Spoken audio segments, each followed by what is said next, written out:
Hello friends, कैसे हैं आप सब। Welcome to the channel brain for brain. दोस्तों, सुभाष चंद्र बोस अपने जीवन में बहुत बार जेल गए। ये सुनने में एक छोटी सी बात लग रही है, लेकिन हम सब जानते हैं कि कैसा होता है जेल का जीवन। उन्हें ये भी नहीं पता था कि जिस आज़ादी को पाने के लिए ये इतनी यातनाएं बर्दाश्त कर रहे हैं, वो देखने के लिए वो ज़िंदा रहेंगे भी या नहीं रहेंगे। बस हमारी आने वाली आगे की पीढ़ी ये सब न सहन करे, इसीलिए इतनी सब कठिनाइयों को उन्होंने झेला। आसान नहीं होता है ऐसा जीवन जीना। तो चलिए शुरू करते हैं, लेकिन उससे पहले अगर आपने वीडियो को लाइक या सब्सक्राइब नहीं किया है तो कर लीजिए। दोस्तों, सुभाष चंद्र बोस का इतना जीवन कि वो 23 जनवरी 1897 को उड़ीसा के कटक शहर के एक हिंदू कायस्थ परिवार में पैदा हुए। उनके पिताजी मशहूर वकील थे। बड़ा होने पर पिताजी के कहने पर उन्होंने 1920 में आईसीएस की परीक्षा दी और वो पास भी हुए।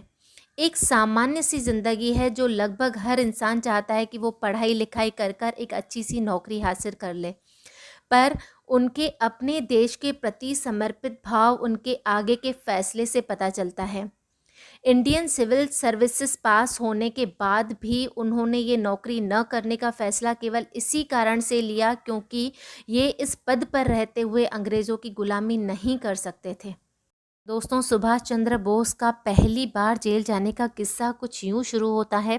सुभाष चंद्र बोस मनोवैज्ञानिक एवं नैतिक विज्ञान की ट्राई पास परीक्षा देने के तुरंत बाद जून 1921 में भारत वापस आए। जिस जहाज़ में वे वापस आ रहे थे उसमें रविंद्रनाथ टैगोर भी थे। रविंद्रनाथ टैगोर ने इन्हें भारत में गांधी से मिलने की सलाह दी। 16 जुलाई 1921 को मुंबई पहुंचने पर इन्होंने गांधी से मुलाकात की। वे गांधी जी से आज़ादी के लिए चल रहे आंदोलन की जानकारियां चाहते थे। इसके लिए उन्होंने गांधी जी के आगे सवालों की छड़ी ही लगा दी, पर वे गांधी जी के जवाबों से संतुष्ट नहीं हुए। महात्मा गांधी से मिलने के बाद वे तुरंत कोलकाता चले गए और वहां चित्तरंजन दास से मिले। दोस्तों, सुभाष चंद्र बोस भले ही उड़ीसा के कटक में पैदा हुए, पर इनके पिताजी बंगाल के परगना जिले के एक छोटे से गांव में एक संपन्न परिवार में पैदा हुए थे। इनके पिताजी केवल वकालत करने कटक आए थे क्योंकि इनके गांव में वकालत में सफल होने के कम अवसर थे। इसीलिए सुभाष चंद्र बोस की राजनैतिक पृष्ठभूमि बंगाल ही रही।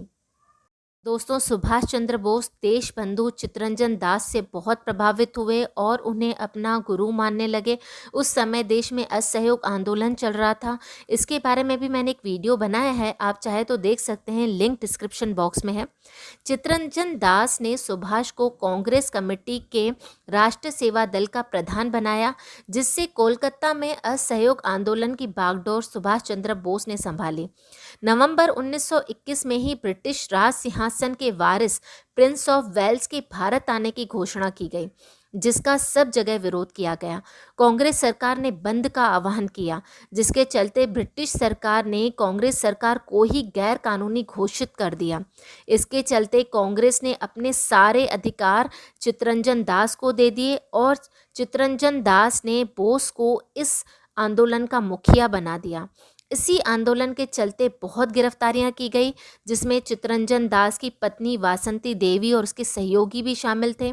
इसके चलते काफ़ी लोगों ने स्वयं भी अपनी गिरफ्तारियां दी और बाद में चित्तरंजन दास और सुभाष चंद्र बोस को भी गिरफ्तार कर लिया गया। इस तरह सुभाष चंद्र बोस पहली बार 1921 में जेल गए, जहां उन्हें बाद में 6 महीने की सज़ा हुई। यहाँ पे उन्हें कोलकाता की अलीपुर सेंट्रल जेल में रखा गया। सुभाष चंद्र बोस को दूसरी बार जेल अक्टूबर 1924 को हुई। इसका कारण ये था कि जब दिसंबर 1922 में कांग्रेस का बिहार अधिवेशन आयोजित किया गया था, उसकी अध्यक्षता देशबंधु चित्तरंजन दास ने की थी। इस अधिवेशन में कई मुद्दों पर गतिरोध उत्पन्न हो रहे थे। चित्तरंजन दास परिवर्तन चाहते थे, जबकि गांधी के समर्थक परिवर्तन नहीं चाहते थे। चित्तरंजन दास का प्रस्ताव गिर गया। दूसरी तरफ मोतीलाल नेहरू ने कांग्रेस से अलग होकर स्वराज पार्टी की घोषणा की।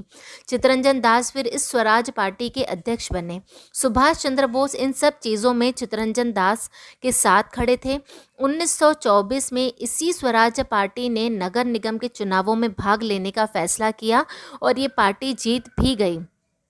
चित्तरंजन दास इसके महापौर बने और उन्होंने सुभाष चंद्र बोस को मुख्य कार्यकारी अधिकारी के रूप में नियुक्त किया। अंग्रेजी सरकार इस नियुक्ति से चिढ़ गई और मंजूरी प्रदान करने में बहुत आनाकानी की। मुख्य कार्यकारी अधिकारी बनते ही सुभाष चंद्र बोस ने जबरदस्त काम किए। खादी पहली बार नगर निगम के कर्मचारियों की वर्दी बनी। सड़कों और पार्कों के नाम जो ब्रिटिशर्स पर रखे हुए थे उन्हें हटाकर हिंदुस्तानी नाम दिए गए। स्वास्थ्य समितियां गठित की गई। गरीबों के लिए फ्री में मेडिकल स्टोर खोले गए और भी बहुत सारे काम किए गए। स्वराज्य पार्टी के बढ़ते हुए प्रभुत्व को अंग्रेज सरकार हजम नहीं कर पा रही थी। वो चित्तरंजन दास और सुभाष की जोड़ी को तोड़ना चाहते थे। 25 अक्टूबर 1924 को उन्हें ये कहकर बुलाया गया कि कोलकाता कमिश्नर ने उन्हें बुलाया है। वहां पहुंचते ही कमिश्नर ने उन्हें कहा कि 1818 की धारा 3 के तहत उनकी गिरफ्तारी का वारंट है। बोस के साथ साथ काफ़ी और भी लोगों को गिरफ्तार किया गया और कहा गया कि वो क्रांतिकारी षड्यंत्र की योजना बना रहे हैं। सुभाष चंद्र बोस को कुछ समय का वक्त उनके शासकीय कार्यों को निपटाने के लिए दिया गया। फिर उन्हें रंगून जेल में भेज दिया गया, जहां निमोनिया होने के चलते उन्हें दूसरी जेल में शिफ्ट किया गया। वहां भी इनकी तबीयत खराब हो गई। अंग्रेज सरकार ने उनके आगे शर्त रखी कि वे भारत वापस आए बिना इलाज के लिए सीधा रंगून से ही यूरोप चले जाएं, पर सुभाष ने ये शर्त न मानी और मना कर दिया, जिस पर सरकार ने इन्हें अल्मोड़ा जेल में भेज दिया। मई 1927 में अस्वस्थ होने की पुष्टि के चलते उन्हें अगली सुबह रिहा कर दिया गया। इसके बाद नवंबर 1928 को स्वतंत्र भारतीय लीग का उद्घाटन किया गया और इसका नेतृत्व सुभाष चंद्र बोस और जवाहरलाल नेहरू ने संभाला। 1928 को जमशेदपुर टाटा कंपनी के श्रमिकों ने हड़ताल की और इन श्रमिकों का नेतृत्व सुभाष चंद्र बोस ने किया और इस आंदोलन को विशाल पैमाने तक बढ़ाया। कांग्रेस की कार्यकारी समिति ने 26 जनवरी को स्वाधीनता दिवस मनाने की घोषणा के साथ ही पूर्ण स्वराज की मांग रखी और 26 जनवरी 1930 को पहली बार भारतवासियों ने इस दिन को बहुत उत्साह से मनाया। इसके साथ ही सुभाष चंद्र बोस ने कांग्रेस डेमोक्रेटिक पार्टी का गठन सैन्य कार्यक्रमों को बढ़ाने के लिए किया। इन सभी योजनाओं को आगे बढ़ाने से पहले ही अंग्रेजी सरकार ने इन्हें एक बार फिर से गिरफ्तार कर लिया और 1 साल की कड़ी सजा सुनाई। जेल में रहते हुए ही सुभाष चंद्र बोस को नगर निगम का महापौर चुना गया। महापौर चुने जाने के बाद उन्हें जेल से रिहा किया गया। सुभाष चंद्र बोस की अगली गिरफ्तारी 26 जनवरी 1931 को दूसरे स्वाधीनता दिवस के अवसर पर की गई, जब एक रैली का आयोजन किया गया और उसकी अगुवाई सुभाष चंद्र बोस कर रहे थे। अगुवाई करते हुए नगर निगम मुख्यालय से मैदान की ओर जब वो थोड़ा ही आगे बढ़े, घुड़सवार पुलिस कर्मियों की एक टुकड़ी ने उन पर हमला कर दिया और क्रूरता से लाठीचार्ज किया। बोस को बहुत बुरी तरीके से पीटा गया और उन्हें जेल में डाल दिया गया। इसके बाद मार्च 1931 में उन्हें रिहा किया गया। सुभाष चंद्र बोस की अगली गिरफ्तारी तब की गई जब 1931 में गांधी इरविन समझौते में जो शर्तें सरकार के आगे रखी गई थी, उन शर्तों का सरकार ही उल्लंघन कर रही थी, जिसके चलते सविनय अवज्ञा आंदोलन शुरू करने का निर्णय किया गया। पर सरकार इस आंदोलन को पहले से ही विफल करना चाहती थी। अतः जनवरी 1932 की शुरुआत से ही सरकार ने कांग्रेस और अन्य राष्ट्रवादी स्वयंसेवक संघ के सदस्यों को गिरफ्तार करना शुरू किया और अलग अलग गुप्त जेलों में रखा। तब सुभाष चंद्र बोस की गिरफ्तारी करके उन्हें सिवनी की एक छोटी सी जेल में रखा गया। बाद में इनके भाई शरद चंद्र बोस को भी गिरफ्तार करके उसी जेल में रखा गया। बीमारी के चलते इन्हें जबलपुर जेल में शिफ्ट किया गया, पर वहाँ भी उनके स्वास्थ्य में कोई सुधार नहीं हुआ तो उन्हें मद्रास, मोवाली और अंत में लखनऊ जेल भेजा गया, लेकिन उनके स्वास्थ्य में कोई भी सुधार नहीं हुआ। बहुत ज़्यादा स्वास्थ्य बिगड़ने के चलते उन्हें यूरोप भेजकर इलाज कराने की अनुमति दी गई। 13 फरवरी 1933 को सुभाष को इतावली जलपोत से यूरोप भेज दिया गया। मार्च 1933 में ये वियना पहुँचे, जहां उनकी मुलाकात एक योग्य चिकित्सक से हुई, जिन्होंने सुभाष चंद्र बोस का इलाज किया और वो ठीक भी हो गए। अगली बार इन्हें 1 महीने के लिए अपने ही घर में नज़रबंद किया गया, जब वे 1934 के अंत में अपने पिता की मृत्यु की सूचना पाते ही कोलकाता पहुंचे, पर 1.5 दिन की देरी के चलते अपने पिता के अंतिम दर्शन भी नहीं कर पाए। तब ब्रिटिश सरकार ने इन्हें कोलकाता पहुंचते ही इनके ही घर में 1 महीने के लिए नज़रबंद किया। जनवरी 1935 में वो वापस यूरोप लौट गए। दोस्तों, वो यूरोप ऐसे ही नहीं जाया करते थे, वहाँ जाकर वे अपने भारत के लिए भारी समर्थन हासिल किया करते थे, जिसके तहत ही वो फिर बाद में आज़ाद हिंद सरकार और आज़ाद हिंद फौज की स्थापना कर पाए थे, और इसी के चलते ही अंग्रेज़ों को भारत भी छोड़ना पड़ा था। बाद में 1938 के अंत में वो भारत लौट आए। कांग्रेस के 51वें अधिवेशन में उन्हें कांग्रेस का अध्यक्ष चुना गया, जिसके चलते इन्होंने बहुत ज़बरदस्त काम किए और अपनी देश के प्रति कर्तव्यनिष्ठता का परिचय दिया। इसी के चलते अगले कांग्रेस अध्यक्ष चुनावों में गांधी के विरोध के बावजूद भी ये गांधी द्वारा खड़े किए गए उम्मीदवार पट्टाभी सीतारामैया से 200 वोटों के भारी अंतर से जीते थे। लेकिन गांधी जी ये नहीं चाहते थे, जिसके तहत उन्हें पार्टी से वो सहयोग नहीं मिल पा रहा था जैसा उन्हें अपने कार्यों को आगे बढ़ाने के लिए चाहिए था।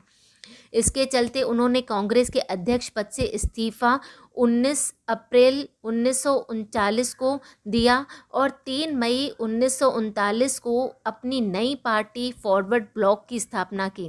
पार्टी के नाम से साप्ताहिक पत्रिका का संपादन किया गया, चेतना का संचार किया गया। दूसरे विश्व युद्ध की स्थिति के तहत उन्होंने अपने देश को आज़ाद कराने का सपना देखा, क्योंकि ब्रिटेन की स्थिति उस समय कमज़ोर थी। इन्हीं सब नीतियों के चलते सरकार इन्हें गिरफ्तार करना चाहती थी, बस वो एक मौका चाहती थी। उन्हें वो मौका मिल गया जब सुभाष चंद्र बोस स्वयं सेवकों के एक दल का नेतृत्व करते हुए हाल वोट स्तंभ के चारों ओर सत्याग्रह आंदोलन कर रहे थे। सुभाष को डिफेंस ऑफ इंडियन रूल के तहत गिरफ्तार कर लिया गया, पर इस बार सुभाष ने जेल में आमरण अनशन शुरू कर दिया, जिसके तहत 1 हफ्ते के अंदर ही सुभाष की तबीयत बिगड़ने लगी और उन्हें जेल से रिहा करके उनके घर में नज़रबंद किया गया और ये निर्णय लिया गया कि तबीयत ठीक होने पर उन्हें वापस जेल लाया जाएगा। लेकिन अपने उस घर में नज़रबंद रहने के दौरान सुभाष चंद्र बोस वहाँ से भाग जाने में कामयाब रहे और बहुत कठिनाइयों को झेलते हुए वो अंततः यूरोप पहुँचे। उनके इस पलायन को द ग्रेट एस्केप के नाम से भी जाना जाता है। लेकिन इसके बाद एक खबर 23 अक्टूबर 1945 को टोक्यो के रेडियो प्रसारण से आई कि 18 अगस्त को एक विमान दुर्घटना में सुभाष की मौत हो गई है।